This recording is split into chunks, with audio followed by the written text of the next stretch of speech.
Gagauzya Halk Topluluğu'nun deputatları 2022 yılın baba Mart ayının 18'inde yaptılar değişilmekleri Gagauzya Radyo Televizyonu'nun kanunun 38. statyasına angısında bakılı Nesoy Ayırma Kompanyanın Genel Müdürünü. Değişilmekler bağlılığının ki azaltma kriteriyaları kandidatlar angıları isterler bu göreve seçilmeye. Çünkü ileri kriteriyalara göre zor da bulma kandidat. Yardım edecekler mi değişilmekler? Ayırma Gagauzya Radyo Televizyonu'nun kompanyasının yeni genel başını söyledi. Gözledici Nasat'ın başı Mikhail Lak. Deputatlar halk topluluğunu değiştirdiler orada kanunda bir iş. Yani şimdi yakışır verme dokumentları kimde yok ekonomik образование. Tayları lazımdı bakım kimde var ekonomik образование.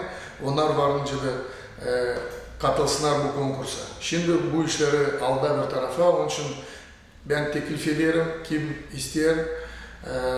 Bizde GRT kampanyada kimde var böyle fikirler var, böyle düşünmekler.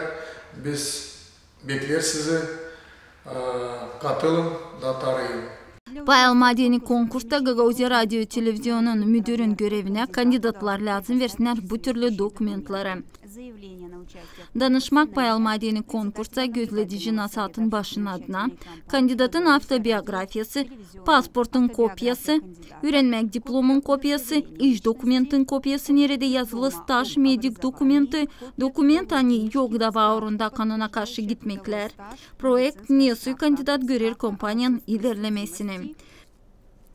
Verilmiş dokumentlerin kopyaları lazım olsunlar, imzalı notariusluğun ya da verilsinler, orijinalın bile ki belli etme onların aslı olduğunu. Ki onlar kim ister pay alma konkursta lazım olsunlar, yüksek profesyonel uğurlan olsun yöndirici becermekleri, yüksek öğrenmek diplomu, iş stajı yeni az 3 yıl hem olsun Moldova'nın vatandaşı angısı yaşar Gagauzya'da hem bilir Gagauz dilini. Genel başın görevi dil lazım karşı dursun başka yöndirici görevinin aksiyoner uğrunun ya da olmak kendi başına kompanyanın başı olmasın partiyanın azası ya da başka kurumlarda hem Gagauzya Halk Topluluğu'nun deputatı hem bakanı komitetin azası.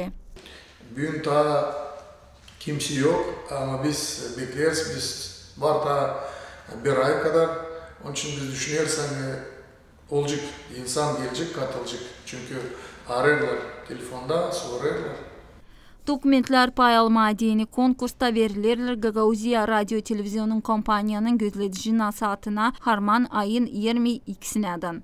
Harman ayın 26'sında 2022 yılda geçecek konkurs nerede bakılacak kandidatların danışmakları Gagauzya Radyo Televizyonu'nun cümle kompanyasının müdür görevine. O geçecek kompanyanın adresine göre Komrat Munisipiyanın Lenina Sokağı 134 numarada. Nişanlıcı Sani Gagauzya Radyo Televizyonu'nun müdürün görevi boş kaldı 2020 yılın ceviz ayından. Zinede Kanser Alexey Gerçi GRT haberler.